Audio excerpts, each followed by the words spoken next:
Bien, vamos a continuar nuestra conversación en Llegó la Hora, porque están pasando cosas en la economía y para eso nos acompaña Ricardo Ruiz de Viñaspre, director de la Escuela de Ingeniería Comercial de la Universidad Finisterra. Ricardo, bienvenido a Llegó la Hora. José Francisco, muchas gracias por la invitación. Feliz de estar de nuevo en Radio Agricultura. Ya un amigo de la casa, Ricardo, ya ha ido a varios programas, así que... Sí, es la idea. Estar comunicando la importancia de la cifra económica y de lo que pasa en la economía es fundamental, sobre todo por las familias. O sea, recordemos que nuestro país no está en una situación económica buena.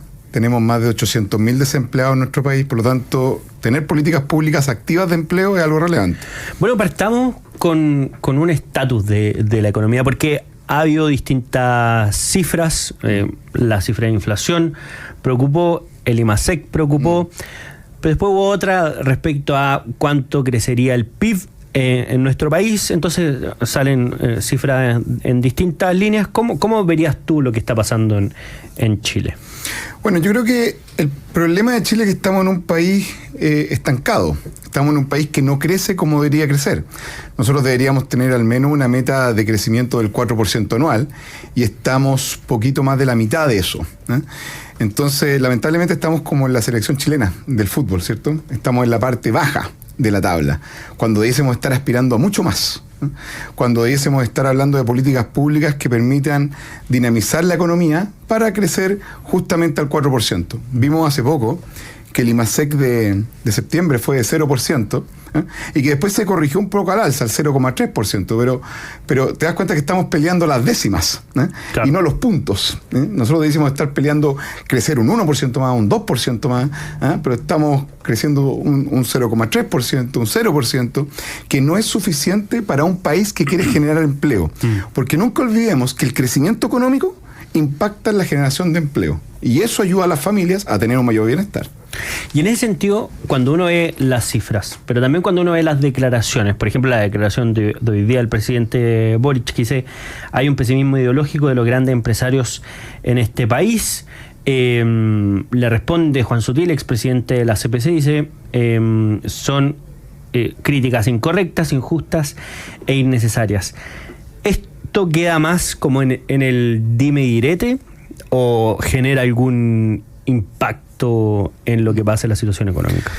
No, son frases súper desafortunadas del presidente, y hay que decirlo, porque el presidente está como en este tema, está siempre tirándole la culpa al otro, ¿eh? Cuando es el presidente de la República. Entonces, cuando un país no crece o las empresas no invierten, uno siempre, creo yo, un presidente tiene que empezar por preguntarse, bueno, ¿por qué está pasando esto? Claro.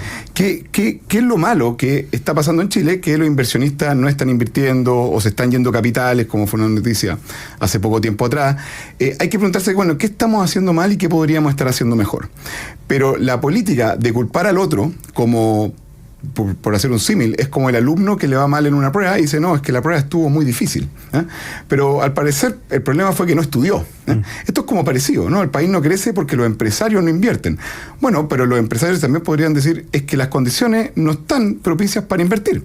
Con un crecimiento bajo, con una inflación alta y con autoridades políticas que, digámoslo, no eran muy amigas del crecimiento económico. Claro. Recordemos que algunas personas decían que era importante el decrecimiento, algunos ministros decían que el programa de gobierno era no era pro crecimiento.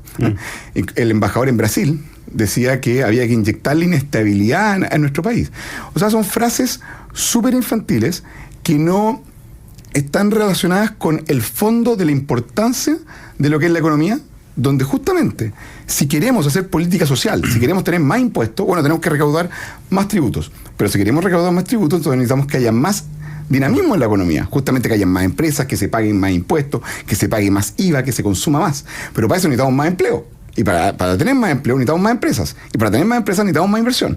Y para tener más inversión necesitamos crear condiciones propicias para invertir. Pero si estamos atacando permanentemente el neoliberalismo y apoyamos el decrecimiento y queremos inyectarle inestabilidad al país, si esas son las frases de largo plazo, porque un presidente tiene que tener políticas de largo plazo, entonces, ¿qué incentivo le generamos a las empresas con eso? Claro. Creo que es bien acotado.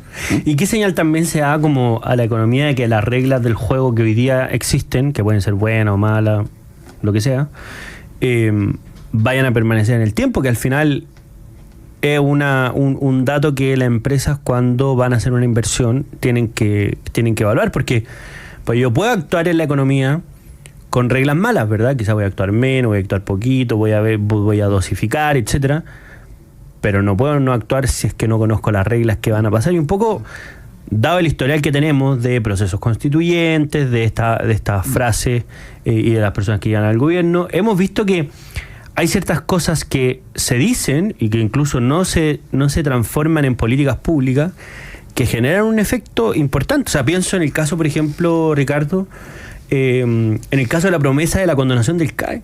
Cuando gana este gobierno, aumenta la morosidad en el CAE porque le hicieron una promesa a las personas y una generación de expectativa. Entonces, ¿cómo se combina esto de que quizás son simples declaraciones, pero que finalmente terminan generando una incertidumbre adicional a la que ya ha mostrado nuestro país durante el último tiempo? Tú das justamente en el clavo, porque las empresas, como las personas, funcionamos en base a expectativas. Uno estudia una carrera universitaria porque espera, por ejemplo, obtener mayores rentas de que si no la estudia. Las empresas es lo mismo. Yo espero invertir para obtener mayores utilidades, ¿cierto?, en el futuro, para que mi negocio crezca. Yo tengo una cafetería, pero tengo un local, bueno, pero quiero poner otro en la otra comuna, ¿cierto? Quiero crecer. Claro. Pero si yo veo que no hay claridad tributaria, si yo veo que los impuestos cambian permanentemente, si yo veo, por ejemplo, tú mencionaste el tema de la Constitución, si yo veo que un porcentaje importante de la clase política demoniza todo lo que construyó este país en los últimos 30 años y lo quiere cambiar desde sus cimientos, entonces dice, chuta, ¿cómo voy a invertir acá? Claro. ¿Para qué genero empleo si no voy a ser capaz de mantener ese empleo? Entonces, volvemos al problema, que ¿quién se ve más damnificado de esto? Por el no crecimiento, bueno, las personas más necesitadas de ese crecimiento económico, que son las personas desempleadas, las personas que tienen un bajo salario, las personas que están escaseando o que tienen escasez de oportunidades hoy en día. Nosotros lo que tenemos que hacer como país es generar oportunidades, pero para generar oportunidades necesitamos que otros chilenos quieran también poner un negocio, quieran aumentar la inversión, para que ese actuar también le beneficia a otro chileno que, por ejemplo, está buscando un empleo. Claro. Por eso la teoría del chorreo, que el presidente Boric lo cuestiona de manera muy tajante, yo creo que también se equivoca, porque si yo invierto para hacer crecer mi negocio, seguramente tenés que contratar trabajadores. Y esos trabajadores que, por ejemplo, hoy día están desempleados, adquieren un nuevo trabajo. O quizás tengo que levantar a un trabajador de otra empresa. Bueno, le voy a tener que ofrecer un mejor salario, ¿no? Claro. Entonces, el bienestar de ese trabajador mejora. Acá somos chilenos ayudándonos a chilenos, de alguna forma. Somos personas queriendo invertir, queriendo armar una empresa, pero eso beneficia a otra persona para que trabaje en esa empresa. Esa es la potencia del sector privado, que lamentablemente, esa es la potencia de los instintos animales de los emprendedores por buscar beneficios que benefician a otras personas y que tenemos que ir propiciando. Porque si tú matas ese emprendimiento, entonces, bueno, claramente esa riqueza no se genera. Y ahí, desde ese punto de vista, una de las leyes más importantes que se tramita todos los años en el Congreso es la ley de presupuesto. Y ha entrado en discusión el último tiempo. Bueno, están cerca de un plazo fatal, así que a veces se han quedado hasta altas horas de la madrugada. Sí. ¿Te parece que esa discusión está reflejando la situación actual de la economía? Porque algunos dicen, mira, hay aumento de presupuesto en zonas sensibles, pero no se ha hecho como el ajuste adecuado para la situación que está enfrentando el país. De hecho, se ha recurrido a endeudamiento de cosas que antes no habíamos visto o no estábamos acostumbrados a esos niveles, y hemos llegado a una situación que como país está avanzando hacia una precariedad institucional más que a una fortaleza. Estoy de acuerdo con eso. A ver, yo veo que el mayor problema, la ley de presupuesto es algo que se va a votar todos los años, eso va a seguir su curso, pero el mayor problema que yo veo, José Francisco, es el grado de mejora que puede tener el Estado para ayudar a los chilenos a tener un mejor vivir. ¿A qué voy con esto?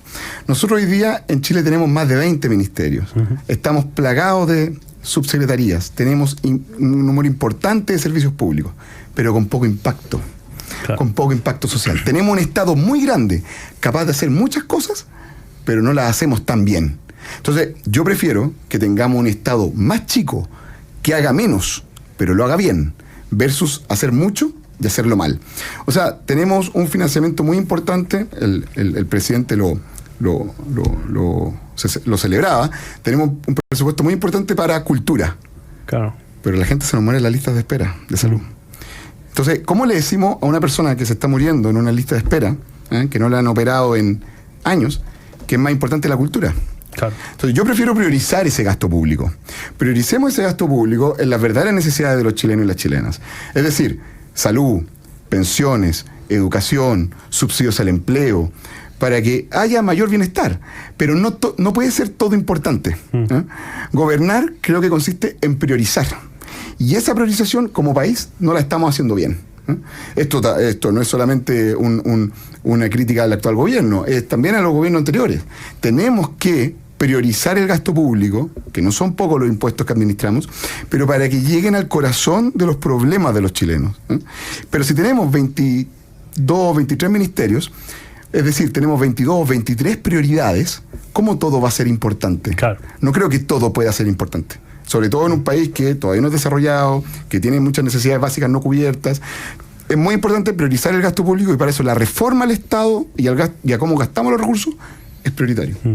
Y ahí, pero cuando se abre esta discusión, al menos en la que hoy día está en el Congreso, muchas veces se piensa en cómo está nuestro sistema tributario y cómo podemos recaudar más. Y hay un dato, un informe de la OSCE, que es bastante brutal en este sentido, porque de hace al menos 15 años nos estamos preguntando cómo subir los impuestos, pero vemos que teniendo los impuestos relativamente altos, relativamente lo digo porque no solamente en comparación, sino que también con nosotros mismos, tenemos una cifra de recaudación más baja que la que teníamos en años anteriores. Eso quiere decir que no depende solamente del guarismo, de cuánto es lo que cobramos, sino que el movimiento de la economía termina siendo muy importante para esto.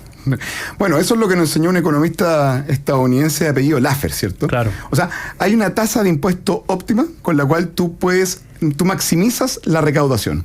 Pero si te vas a la derecha de esa tasa de impuesto óptima, bueno, entonces tu recaudación fiscal empieza a caer, dado que estás ahogando mucho la economía.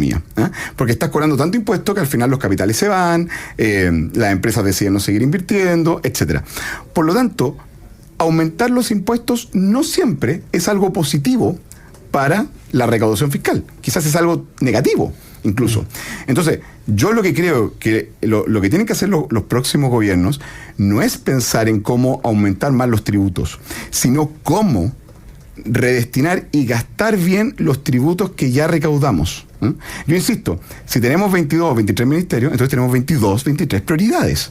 Entonces, reduzcamos las prioridades, ¿cierto? Y enfoquemos el gasto público donde más le duele a los chilenos hoy día su bienestar. Salud, pensiones, educación, seguridad, empleo. El ex ministro de Hacienda, Ignacio Briones, la otra vez hizo un cálculo y lo comentó en una columna, que hablaba del índice de Gini, el índice de desigualdad, ¿cierto? Y decía, un país con un Estado potente, eficiente, bueno, es capaz de reducir la desigualdad económica. Pero en Chile eso pasa muy poco, porque el impacto del Estado es muy acotado. Entonces, justamente tenemos que preguntarnos, ¿cómo hacemos que el Estado tenga mayor impacto para beneficiar la vida de los chilenos? Ahora, por ejemplo, demos un ejemplo práctico. Nosotros hoy día tenemos subsidios al empleo, ¿cierto? Pero son subsidios al empleo muy chicos. Bueno, entonces hay que priorizar el gasto público y que esos subsidios al empleo crezcan, cosa de motivar más a las empresas a contratar jóvenes y mujeres que tienen mayor desempleo. Ahí hay una política que podríamos realizar, ¿cierto? Al hueso del mercado laboral y al hueso de la cesantía. Pero eso requiere que los parlamentarios, el Ejecutivo se pongan de acuerdo para que esos montos crezcan. Y hay que restarle gasto a otras partidas, necesariamente. Pero ¿qué es lo que nos debiese estar estresando? Bueno, la gente desempleada de este país y que no hemos sido capaces de bajar la informalidad y que no hemos sido capaces de bajar la tasa de desempleo. Bueno, queda más claro el panorama económico después de esta conversación con Ricardo Ruiz de Viñas, predirector de la Escuela de Ingeniería Comercial de la Universidad de Finisterra. Ricardo, muchas gracias por acompañarnos como siempre en Llegó la Hora. Gracias a ustedes por la invitación. Y nosotros nos vamos a una breve pausa y a la vuelta el bloque donde leemos y escuchamos la opinión de nuestros auditores.